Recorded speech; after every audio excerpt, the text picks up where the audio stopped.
بسم اللہ الرحمن الرحیم۔ تمام دیکھنے اور سننے والوں کو السلام علیکم۔ موت کی ہوا۔ پیارے عزیزو، موت کی ہوا کیا ہے اور آپ صلی اللہ علیہ وآلہ وسلم اس کو دیکھ کر کیوں گھبرا جاتے تھے؟ آپ صلی اللہ علیہ وآلہ وسلم جب بھی کسی آندھی یا طوفان کو دیکھتے تو پریشانی کی حالت میں کبھی اندر کبھی باہر آتے جاتے۔ اس ویڈیو میں آپ کو موت کی ہوا کا مکمل واقعہ سناؤں گا۔ آپ لوگوں سے گزارش ہے کہ اس ویڈیو کو آخر تک ضرور دیکھیں اور اس چینل کو بھی سبسکرائب کر لیں۔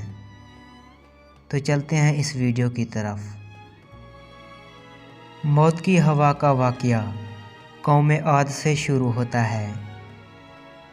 جب اللہ تعالیٰ نے حضرت نوح علیہ السلام کی قوم کو پانی کے طوفان کے ذریعے سے ہلاک کر دیا تو حضرت نوح علیہ السلام اور آپ کے ساتھ کشتی میں سوار لوگ محفوظ رہے تھے، یا وہ جانور جو کشتی میں بٹھا لیے گئے تھے۔ مطلب یہ ہے کہ بعد کی نسل کشتی میں سوار افراد سے چلی۔ ان میں حضرت نوح علیہ السلام کے بیٹے حام، سام اور یافس بھی تھے۔ آگے ان کی اولاد ہوئی، پھر ان کی اولاد ہوئی۔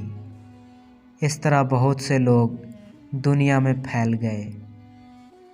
پھر ان کے قبیلے بن گئے، یعنی وہ لوگ الگ الگ گروہوں میں بٹ گئے۔ ہر ایک قبیلے کا اپنا نام تھا۔ ان قبیلوں میں سے ایک قبیلہ عاد بھی تھا۔ قبیلہ عاد کے لوگوں نے احقاف کے علاقے میں رہائش اختیار کی۔ یہ قبیلہ عاد بہت زیادہ مالدار اور طاقتور تھا۔ اللہ تعالیٰ نے انہیں بے شمار نعمتیں عطا کی تھیں، ان پر اپنا فضل کیا تھا۔ ان کی زمین بہت زیادہ زرخیز تھی، اس سے بڑی مقدار میں غلہ حاصل ہوتا تھا۔ دوسری چیزیں بھی پیدا ہوتی تھیں۔ میٹھے پانی کے چشمے جگہ جگہ موجود تھے، ان کو دیکھ کر طبیعت خوش ہو جاتی تھی، آنکھوں کو ٹھنڈک پہنچتی تھی۔ ان کے مویشیوں کے لیے خوب گھاس اگتی، جا بجا سرسبز چراگاہیں تھیں۔ ان کی بکریاں اور گائیں خوب دودھ دیتی تھیں، خوب موٹی تازی تھیں۔ اللہ کا ان پر ایک اور بڑا احسان یہ تھا کہ وہ بہت مضبوط جسموں کے مالک تھے، بڑے قدآور تھے۔ اپنی طاقت کو وہ خود بھی محسوس کرتے تھے اور وہ اکثر کہا کرتے تھے، ہم سے زیادہ طاقتور بھلا کون ہو سکتا ہے۔ بات بھی یہی تھی، کیونکہ وہ دراز قد اور نہایت زوراور تھے۔ ان حالات میں ان کے برابر کون ہو سکتا تھا۔ انہوں نے بلند و بالا محلات بنا لیے۔ یہ محلات انہوں نے رہنے کے لیے نہیں بنائے، بلکہ فخر اور غرور اور اپنی طاقت کے اظہار کے لیے بنائے تھے۔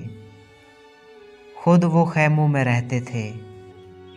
قرآن مجید کی سورہ شعراء میں ہے کہ سیدنا ہود علیہ السلام نے ان کو مخاطب کر کے فرمایا، کیا تم ایک ایک ٹیلے پر بطور کھیل تماشا نشان لگا رہے ہو اور بڑی صنعت والے مضبوط محلات تعمیر کر رہے ہو؟ گویا تم ہمیشہ یہیں رہو گے، اور جب کسی پر ہاتھ ڈالتے ہو تو بے رحمی کے ساتھ ہاتھ ڈالتے ہو۔ اللہ سے ڈرو اور میری پیروی کرو۔ اس سے ڈرو جس نے ان چیزوں سے تمہاری امداد کی جنہیں تم جانتے ہو۔ اس نے تمہاری مدد کی مال سے اور اولاد سے، باغات سے اور چشموں سے۔ مجھے تمہاری نسبت بڑے دن کے عذاب کا اندیشہ ہے۔ انہیں طرح طرح کی نعمتیں حاصل تھیں، مال و دولت بہت زیادہ تھا، لیکن ان سب باتوں کے باوجود وہ لوگ اللہ تعالیٰ کی نعمتوں کا شکر ادا نہیں کرتے تھے۔ وہ لوگ اپنی دعائیں قبول کرانے کے لیے ان بتوں کا واسطہ دیتے تھے۔